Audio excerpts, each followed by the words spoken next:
The lights in Conference Chamber 12 had been specially calibrated for this occasion. Brighter than protocol demanded. Hot enough to make the mammalian visitor sweat. Ambassador Krell had insisted on it, his triple-jointed fingers drumming against the obsidian table as the human delegation's shuttle docked.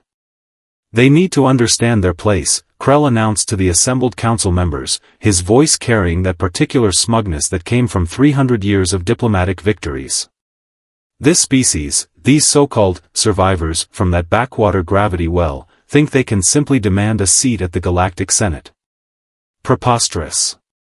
Counselor Vesh, a Thraxian whose scales shimmered under the harsh lighting, clicked her mandibles in agreement. The psychological profile we received suggests they respond poorly to environmental stress. The heat, combined with the 27-hour preliminary waiting period, should soften them considerably. And if not? This came from Junior Attaché Pym, whose youth showed in the nervous flutter of his sensory stalks. Krell's laugh sounded like grinding metal.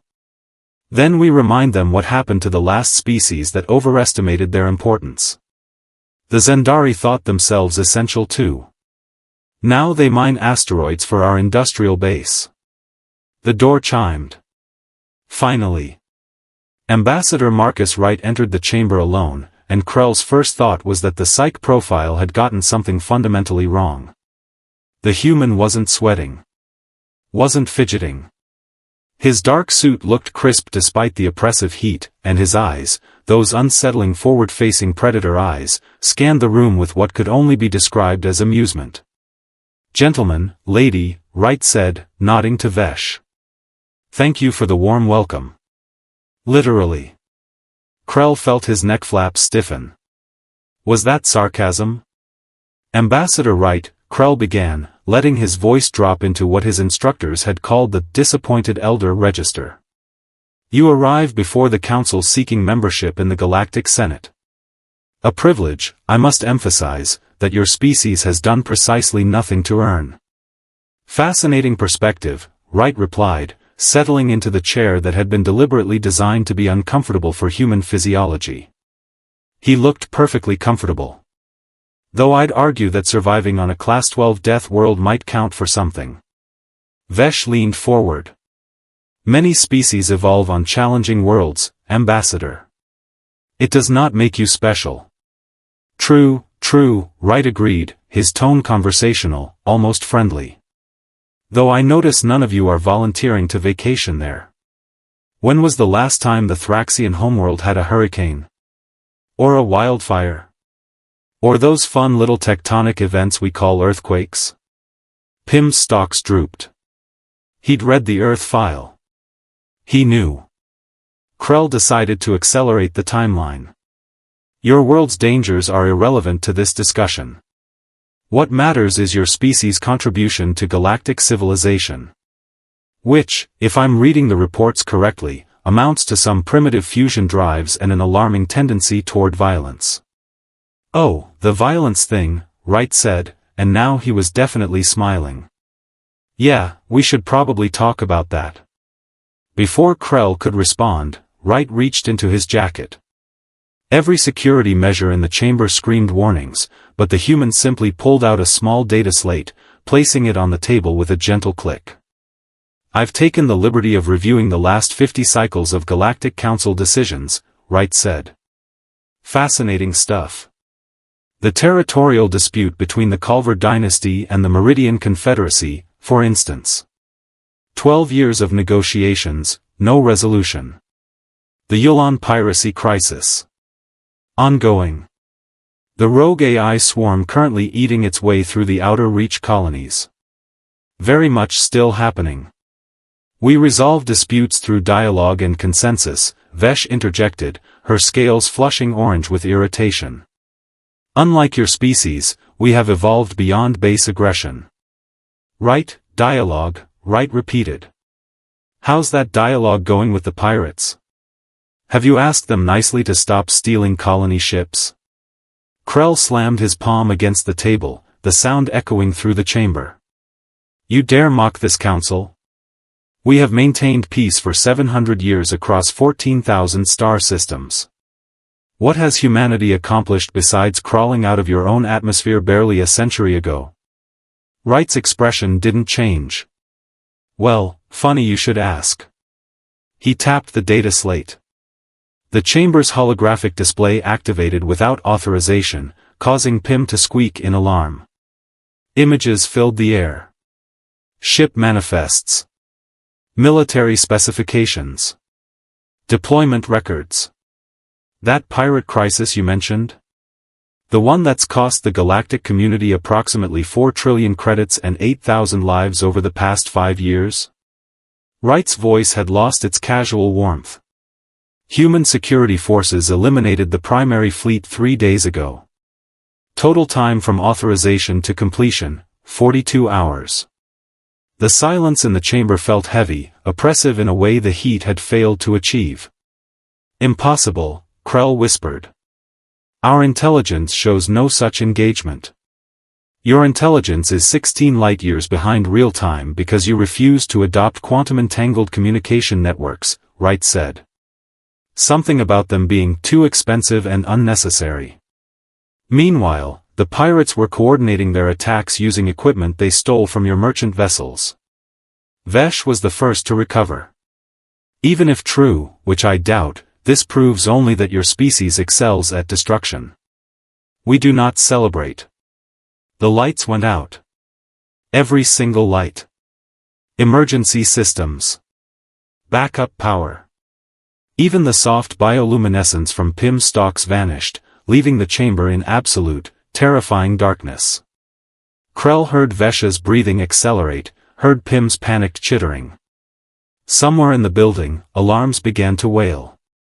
Then Wright's voice, calm and clear in the blackness. Shall we discuss what humanity actually brings to the table? The darkness lasted exactly 17 seconds. Long enough for Krell's 3 hearts to forget their synchronized rhythm. Long enough for every council member to experience that primal fear their species had supposedly evolved beyond. When the lights returned, they came back gradually, gently, nothing like the harsh glare from before. Wright remained in his seat, completely relaxed, while emergency response teams burst through the doors in full tactical gear. False alarm, gentlemen, Wright called out, waving them off. Just a demonstration. A demonstration? Krell's voice cracked on the second word, betraying the terror he'd felt moments ago. You attacked our facilities. This is an act of war. Actually, no, Wright corrected, his tone infuriatingly patient.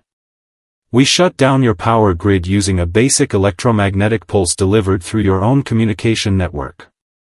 The same network, I might add, that's currently vulnerable to approximately 47 different exploits we identified within 20 minutes of arriving in your system. Vesh had gone completely pale, her scales now a sickly gray color. You compromised our infrastructure?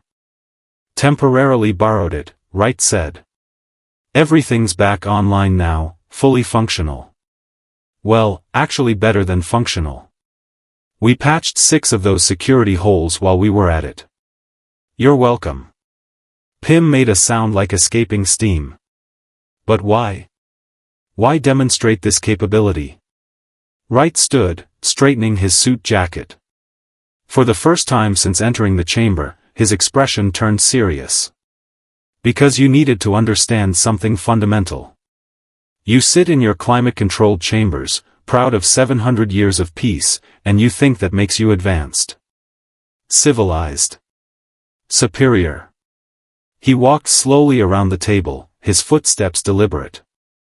But peace isn't the absence of violence, Ambassador Krell.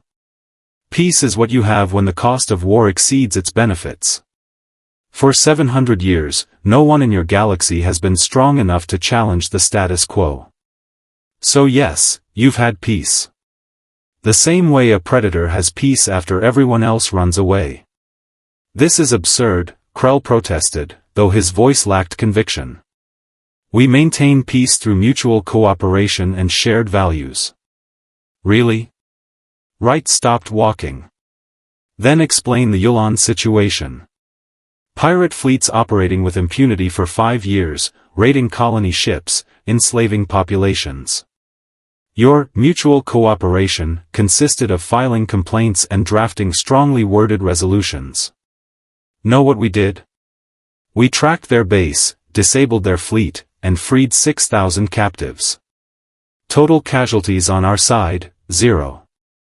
On theirs, also 0, because we're really good at not killing people when we don't have to be. The holographic display shifted, showing images of rescued colonists, of pirates in detention, of ships being returned to their owners. That's what 20,000 years of evolution on a death world teaches you, Council members. How to solve problems. How to adapt. How to win. Vesh found her voice, though it trembled. You speak of winning as though existence is a competition. Everything's a competition, Wright replied. Resources, territory, survival itself. The difference is, most species compete by making others weaker. Humans compete by making ourselves stronger. When we encountered our first major pandemic, we didn't pray to gods or accept fate. We invented vaccines. When we faced nuclear annihilation, we didn't surrender to inevitability. We built systems to prevent it. When our planet started dying from our own success, we didn't abandon it. We learned to fix it. He returned to his seat, leaning forward with his elbows on the table. You wanted to intimidate us with heat and waiting times and implied threats. You wanted us to understand our place. Well, congratulations. We understand perfectly.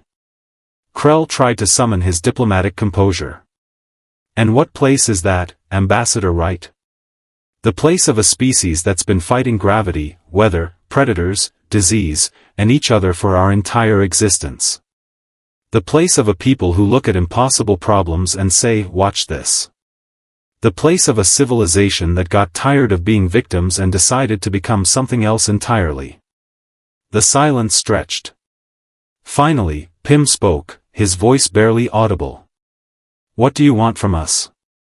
Wright's smile returned, but warmer now, less predatory. Same thing we've always wanted. Partnership. Trade. Cultural exchange. The chance to contribute to something bigger than ourselves. We're not here to conquer or threaten. We're here because we saw what you'd built, this grand experiment in interstellar cooperation, and we thought it was beautiful. Worth protecting. Worth joining. By showing us how easily you could destroy it? Vesh asked. By showing you that we won't let anyone else destroy it, Wright corrected. You have enemies, Council members. Threats you've been managing instead of eliminating because you've forgotten how. Or maybe never learned. That rogue AI swarm eating through the outer reach? We have kill protocols ready to deploy. The Culver Meridian territorial dispute that's been poisoning your politics for 12 years? We have mediators trained in conflict resolution who've successfully negotiated peace treaties between groups that literally wanted to exterminate each other. He stood again, preparing to leave. Humanity doesn't want to replace the Galactic Council. We want to be the thing that makes sure the Galactic Council can continue existing. You provide the wisdom, the culture, the accumulated knowledge of thousands of worlds. We'll provide the solutions when wisdom isn't enough. Krell watched the human walk toward the door, his mind racing through calculations and implications. And if we refuse your membership? Wright paused at the threshold, looking back over his shoulder. Then we'll solve your problems anyway, because that's what we do. We'll save your colonies, stop your pirates, patch your security holes, and mediate your disputes. But we'll do it as outsiders, and you'll spend the next century explaining to your constituents why you refused help from the only species actually capable of providing it. He stepped into the corridor, then added one final thought. Oh, and Ambassador Krell? Next time you want to intimidate someone, maybe check if their planet's average temperature is already hotter than your conference room. Earth's summer in the tropics regularly hits 48 degrees Celsius. Your little heat trick was actually quite pleasant. The door closed behind him with a soft hiss. For a long moment, nobody spoke. Then Pym cleared his throat. So, about that Senate membership vote. Krell stared at the door, his mind replaying the last hour. The confidence. The capability. The casual demonstration of power wrapped in politeness. Finally, he began to laugh, a sound that started rough but transformed into something almost genuine. Vesh, contact the Senate, he said. Tell them we're recommending immediate membership approval for humanity. On what grounds? She asked. Krell gestured at the empty chair where Wright had sat. On the grounds that if we're going to have Death World survivors in our galaxy, I'd rather have them inside the Council than outside it. At least this way, we can pretend we're in charge. Somewhere in the building, the lights flickered once, briefly, as if in agreement. Nobody mentioned it. They didn't need to. The message was clear enough. The humans had arrived, and nothing would ever be quite the same. Friends, if you are enjoying our videos and want to watch new and exciting sci-fi and HFY stories every day, then don't forget to subscribe to the channel. Also, make sure to turn on the bell icon so you never miss any of our latest uploads. Like the video and share it with your friends as well, so our community can continue to grow and bring you even more amazing content.